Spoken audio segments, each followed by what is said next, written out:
अवधूत चिंतन श्री गुरुदेव दत्त. श्री स्वामी समर्थ. माझ्या चॅनलमध्ये तुमचं सगळ्यांचं मनापासून आभार. चला तर मग आज आपला विषय आहे श्री स्वामी महाराजांची सेवा करत असताना आपल्या मनामध्ये वाईट विचार, आपल्याला कंटाळा येतो का, आपल्याला झोप येते का, त्याचबरोबर आपल्या मनामध्ये अश्लील विचार येतात का, तर ह्याचं कारण काय आहे ते सगळं आज आपण ह्या व्हिडिओमध्ये जाणून घेणार आहोत. व्हिडिओ स्किप करू नका, पूर्ण पहा. नवीन आला असाल तर एकदा चॅनलला सबस्क्राईब करून, लाईक करून, बेल आयकनचं बटन प्रेस करून ठेवा. म्हणजे मी अशीच नवनवीन माहिती तुमच्यासाठी घेऊन येत असते, ते सगळ्यांच्या अगोदर तुमच्यापर्यंत पोहोचत असते. चला तर मग स्वामी महाराजांची सेवा करताना किंवा आपण देवपूजा करताना आपल्या मनामध्ये वाईट विचार येतात किंवा आपल्या मनामध्ये अश्लील विचार येतात किंवा आपल्या पूजा करताना मन लागत नाही. आपण पूजा करतो आणि आपलं मन इकडं तिकडं जात असतं, की आपण देवासमोर पूजा करतो आणि आपल्या मनामध्ये मुलांचंच विचार येतं, आपल्या भावांचंच येतं, आईवडिलांचंच येतं किंवा नवऱ्याचंच येतं. ह्या सगळ्या गोष्टी आपल्या डोक्यामध्ये येत असतात आणि आपण पूजा करताना, स्वामी सेवा करताना आपलं मन इकडं तिकडं जात असतं. ह्याचं नेमकं कारण काय आहे?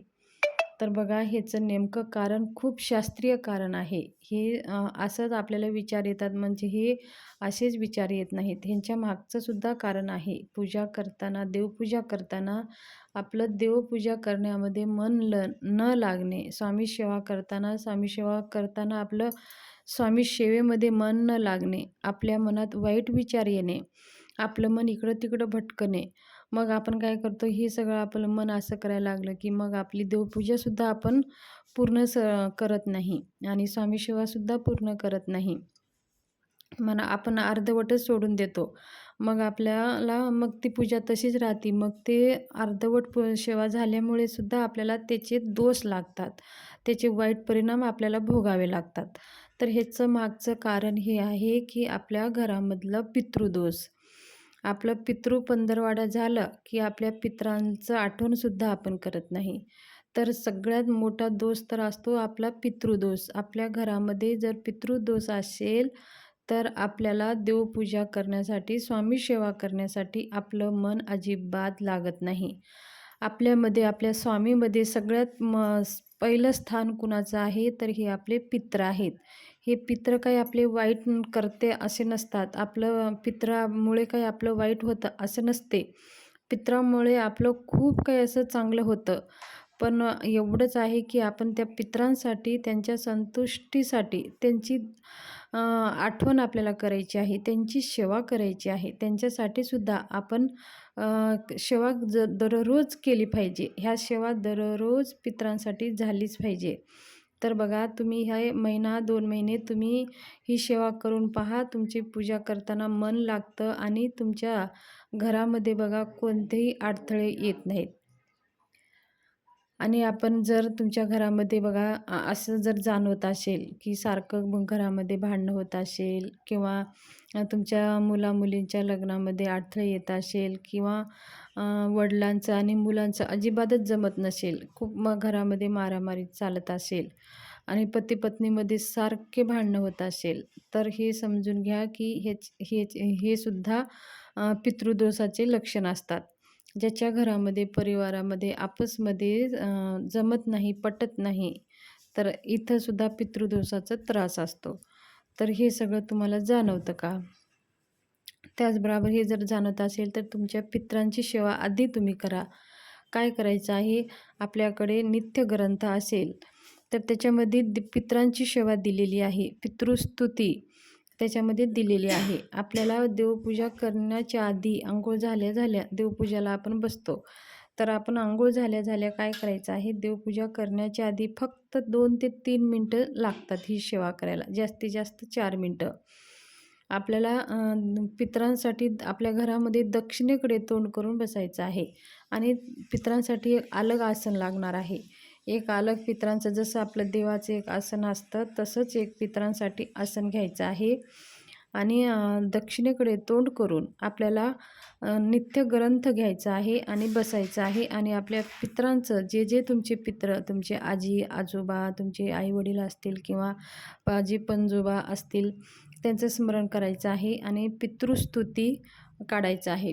पितृस्तुती आपल्याला वाचायचं आहे, पितरांना नमस्कार करायचा आहे आणि ते झाल्यानंतर ग्रंथ समोर ठेवायचा आहे. उठून तिथून आपलं जे आसन आहे ते नीट घडी करून व्यवस्थितशीर ते ठेवून द्यायचं आहे. ते ठेवून देऊन मग हातपाय धुवून घ्यायचं आहे. हातपाय धुवून झाल्यानंतर आपल्याला देवपूजा करायची आहे. तुम्ही ही सेवा नित्य करा. तुमच्या पितरांसाठी ही दररोज पितृस्तुती वाचन करा आणि मग तुम्ही देवपूजा करा. ही जरी एवढी 4 ते 5 मिनिटाची जरी सेवा केली ना, आपल्या पितृ संतुष्ट होतात आणि मग आपली देवपूजा करा. तुम्ही जर तुम्हाला पूजा करताना, स्वामी सेवा करताना असे जर मनामध्ये विचार येत असेल तर ही सेवा तुम्ही करा. मग नंतर देवपूजा करा, स्वामी सेवा करा. मग दिवसाचं तुमचं पुढचं कार्य तुम्ही करू शकता. त्याचबरोबर बघा, आपल्या पितरांसाठी, पितृसंतुष्टीसाठी आपल्याला 5 महायज्ञ करायचे आहेत. 5 महायज्ञ म्हणजे काय करायचं आहे, आपल्याला घरामध्ये तर आपलं तूप असतं. छोटंसं आपल्याला एक हाता एवढं पेपर घ्यायचं आहे. वहीचं घ्या किंवा तुम्ही रद्दी पेपर घ्या. त्याच्यावरती 1 थेंब आपल्याला तूप लावायचं आहे आणि ते तूप लावून एका भांड्यामध्ये त्याला अग्नी लावून पेटून द्यायचं आहे. तुम्ही हे गॅसजवळ करू शकता किंवा तुम्ही हॉलमध्ये, गॅलरीमध्ये कुठेही करू शकता. 1च मिनिटाची ही सेवा आहे. 1 थेंब तूप लावायचं आणि तो जाळून टाकायचं. म्हणजे ते अग्नियज्ञ झालं. आपलं तुपाला अग्नी दिलं असं सारखं झालं. ह्याला म्हणतात 5 यज्ञ. आता हे पहिला यज्ञ झालं. दुसरं यज्ञ आहे, आपल्या घराच्या गॅलरी असेल किंवा आपली खाली खुली जागा असेल, घरामध्ये तर मुंग्या होतच असतात. तर एका कोपऱ्यामध्ये किंवा गॅलरीमध्ये आपल्याला चिमूटभर साखर टाकायची आहे. ते मुंग्यांसाठी, ते मुंग्यांना दिलं तर बघा, हे सुद्धा पितरांसाठी, पित्र जे जीवात्मा आहे, जे काही पितरांची जी हे आहे, तर ही सेवा केल्याने मुंग्याला साखर टाकल्याने सुद्धा आपले पित्र संतुष्ट होतात. म्हणजे जे काही वाईट शक्ती आहे, वाईट नकारात्मकता आहे, ते खाऊन आपल्याला म्हणजे आपल्या 5 महायज्ञ म्हणजे ते एक दुसरं महायज्ञ आहे आणि आपले सगळे कार्य पूर्ण होतात आणि पित्रसुद्धा आपले संतुष्ट होतात. तिसरं म्हणजे आपल्याला कावळ्याला घास. दररोज आपल्याला 1 घास 12 वाजता, 12 ते 12:30 ह्या वेळेमध्ये आपल्याला गॅलरीमध्ये, गच्चीवर किंवा आपल्या दरवाजाच्या बाहेर जिथं कावळा येतं, पक्षी येतं किंवा कावळा जरी नाही आलं तरी पक्षी वगैरे त्यांच्या नावानं आपण काढून ठेवायचं आहे. पक्षी खाऊ द्या, पक्षी किंवा किडे, मकोडे कोणी खाऊ द्या, पण कावळ्यांच्या नावानं 1 घास आपल्याला काढून ठेवायचा आहे. हे दररोज नित्यसेवा करायची आहे. आणि बघा, आणि गाईसाठी आपल्याला एक घास गाईसाठी काढायचा आहे. आता आपल्याला गाई नाही, आपण दररोज कसं गाईला घास द्यायचं, तर मग काय करायचं, एक पेपर घ्यायचं किंवा एक पिशवी घ्यायची. एक आपली चपाती पोळी होण्याच्या झाली पहिली पोळी आपल्याला गाईसाठी काढून ठेवायचं आहे.